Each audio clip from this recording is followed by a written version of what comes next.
She's right here. She came. We can spread out and then I'll call you forward.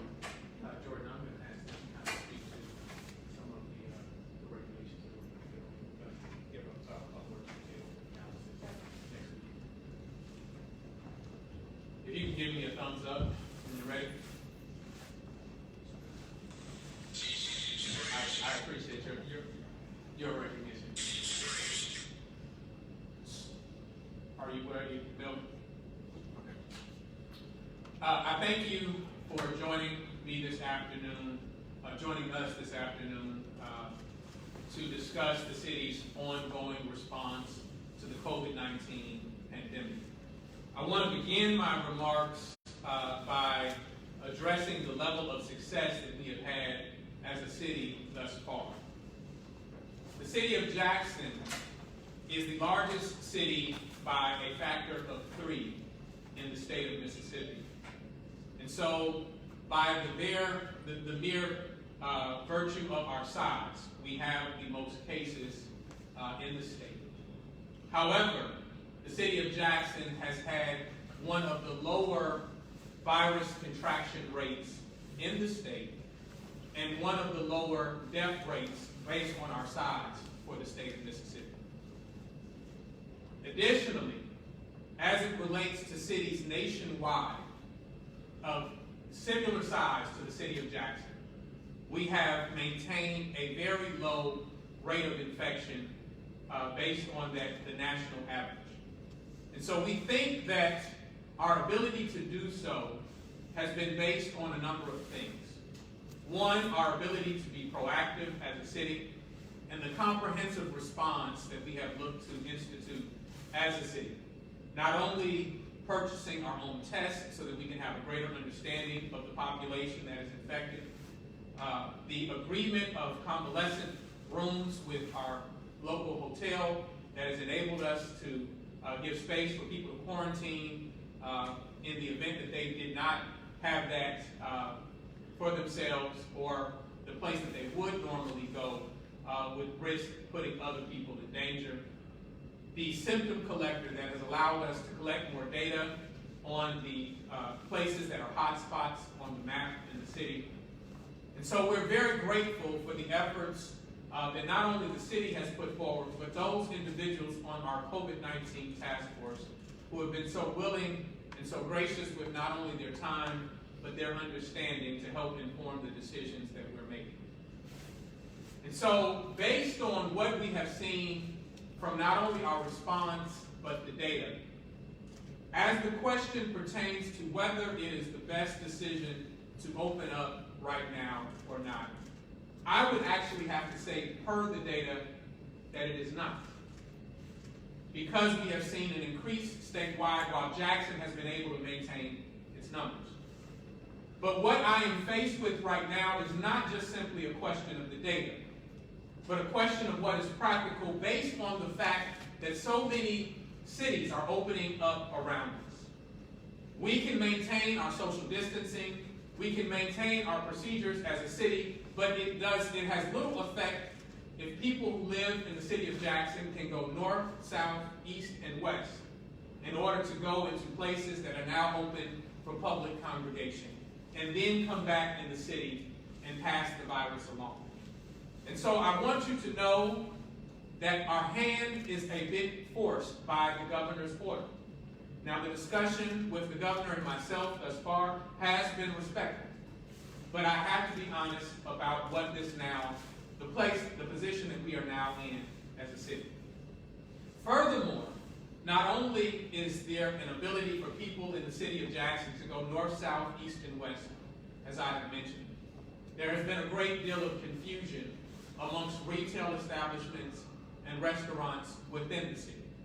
Some who have been preparing to open, some who have opened out of confusion from my order to the governor's order. And so in order to create a more balanced and regulated process, we are announcing today that at the conclusion of the current stay-at-home order, which expires on May 15th of next week, we will open with restrictions. We will open with guidelines of how retail establishments should move forward. We will open with guidelines with respect to how many of the other restaurants and other facilities shall open. I want you to know that the reason that I am announcing this today is because I respect and appreciate that it will take some time for these businesses to get prepared to open with these restrictions. We also know that a number of businesses have taken on the PPE funds that have been issued from the federal government, and the timing in which we open triggers when they have to spend that money and the timeline that they have in order to make payments back if they do not abide by the guidelines with respect to those funds. Furthermore, we want to give opportunity for the normal course of business activities that businesses must do, whether that is supply chain matters, whether that is contacting employees, and to some extent their ability to retain clientele in and of itself. And so we feel that while this may not be the manner in which we would have done it, based on the data and based on what we feel is in the best interest of the health and safety of our residents, the question from day one has been, how do we maintain the health and safety of our residents and balance that with the need to operate an economy in the presence of COVID-19? And so I encourage people at this point, as government, we will continue to do all that we can to place restrictions in place to keep people safe. But ultimately, it will lean on personal responsibility in making certain that people take on the proper precautions. Know that none of us are invincible, and know that we all must do all that we can to protect one another. Protect those with underlying health conditions, and protect those who are of advanced age and are the most susceptible to this virus.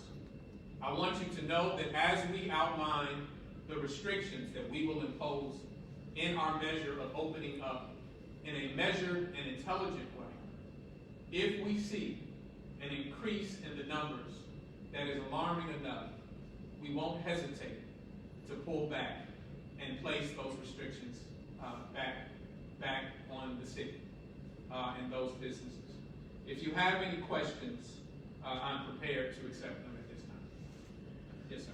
Mayor, you mentioned people leaving from Jackson and going to neighboring cities and towns. Do you think people leaving and going to those cities and towns are forming a spike inside of Jackson? I think that that's possible. I don't know that we've had enough time for me to give a fair analysis to that. But anecdotally, we know that we live in interconnected communities. We know that County Line is a mere street that separates Jackson from Richmond. We know that that's similarly the case when we look at South Jackson and the city of Byram and the city of Jackson. We know that when we look at different portions of our city and the communities, the cities that neighbor us are the bedroom communities of the city of Jackson. And so the question then becomes for me, if our stay-at-home order or our social distancing measures is more of an idea than it is a practical solution when people can go to those places and then come back.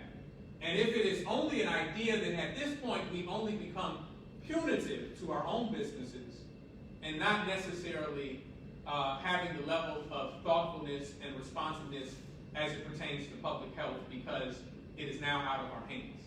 And so I do want to emphasize that I feel that our hands are tied and our hand is being forced in this matter.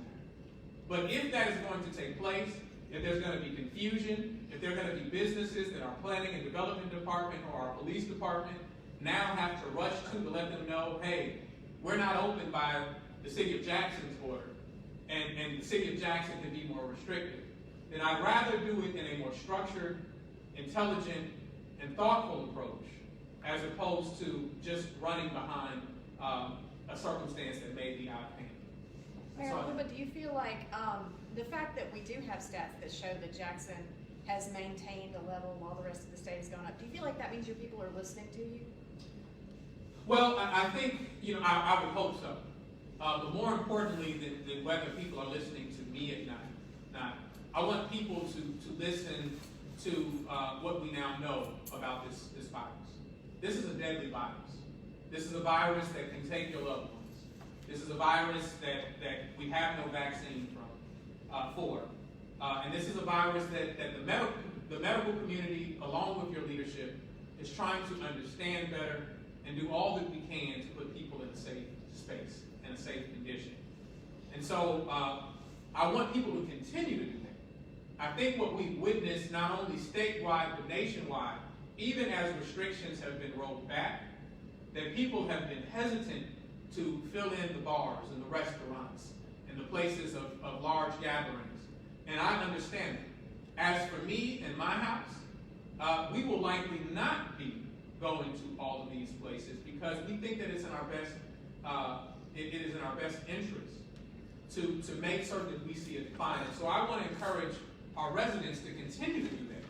I want our residents to continue to be mindful, but at the same time, we also recognize the position that we are now in, that we are an island, essentially. We are an island in the midst of the state, in the midst of the metro area that is holding down these restrictions while everything around us is opening up. And if you're on an island, the chances of getting wet are a little more significant than if you're on more solid ground. The other question I was asked to ask you is about the salons and barbershops and beauty salons.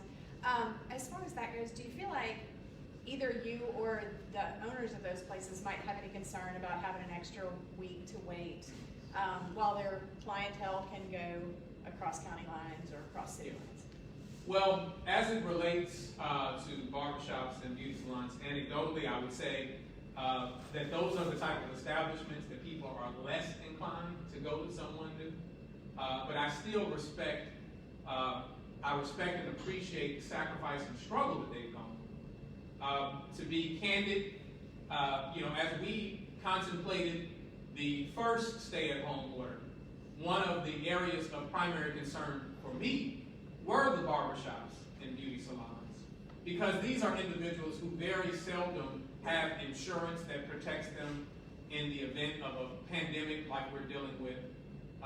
And so the only way that they're able to maintain is through their daily work and their clientele.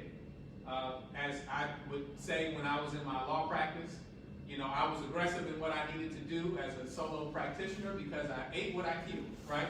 You eat what you kill. And so the same thing takes place for barbershops and beauty salons. And so I'm aware that the governor has forecast that he is looking to open those businesses up. And so over the next few days, we will continue to review the proposal that our planning and development department has put together and see how we can do that responsibly. It may be that it's an appointment-based opening for those businesses so that they're able to cut people's hair or to style someone's hair based on that client and rotate people in and out based on that. There will be requirements about those employees across all of these businesses wearing face masks and having sanitizer on hand. And there will possibly be requirements, not so much directing people to all have face masks, but to have facial covering as they go into establishments. We recognize that not everyone has access to a face mask. Not everyone has access either because the challenge of securing this personal protective equipment at this time, but sometimes it's a monetary issue. But so long as you make a good faith effort to reduce the spread by a t-shirt or a scarf, then that may be better than nothing at all. Yes, sir. Mayor, do you worry about a spread or a spike when it comes to opening up more businesses inside of Jackson? Absolutely, and that's why I'm very candid with saying that I don't know by the data that it's the best decision for the state of Mississippi to open, and obviously, conversely, it may not be the best decision for the city of Jackson to open. But once again, I don't know that notion of looking at the scientific data, that notion of recognizing the amount of success we have, it's a practical one now. When people can go north, south, east, and west to a space that is now open and then bring it back. We live in interconnected communities, and because of that, if we aren't doing something uniformly, then it makes it very difficult to enforce, one component of it in one particular space. And so, once again, I still encourage people to be wise, to be smart about this. We are going to make certain that businesses are adhering to the regulations that we advertise and that we speak to. But at the same time, we want to make certain that people know that this is not something that is beyond us, that we still are living in the midst of COVID-19. And so long as that is the case, we may not ever return back to the world as we knew it, and that there is likely going to be a new normal. And out of that new normal, we all have to be prepared to be responsible and make certain that we're taking those precautions. Were there any other questions? Yes. When looking at forming models of the city of Jackson, were there any surrounding cities or cities outside of the state that you looked at their model and tried to use it as a comparison when it comes to the city of Jackson? As we've looked at our procedures throughout, and even as we look at this next step, we've heavily relied on our task force, which is populated not only with medical professionals and researchers, but people who represent various sectors of our economy and our city, whether that be the school district being represented, whether that pertains to Visit Jackson, which deals with a lot of our restaurants and hotels. We've relied heavily on that discussion, and it's been very fruitful discussion. Beyond that, I also am a part of a national task force where there have been former presidents that have spoken to us. There have been researchers from Johns Hopkins and nationwide that have given their perspective and shared how we should look at these things. Even the question not only of when we shut things down, but what opening up looks like. And so I've considered all of that. And I've talked to some mayors around the nation that are friends of mine that are similarly positioned as the city of Jackson to talk about what they are doing. And it varies. It varies because in some spaces, some of their governors are not opening things up. Some of them are. Some of them are under home rule. Some of them are not. And so it has to be balanced in that regard. But it's all been helpful. Any other questions? If not, thank you very much. I'd like to thank the citizens of Jackson for their continued cooperation. And you can expect that the administration will outline these regulations in greater detail at the start of next week. And I pray that everyone be safe and healthy.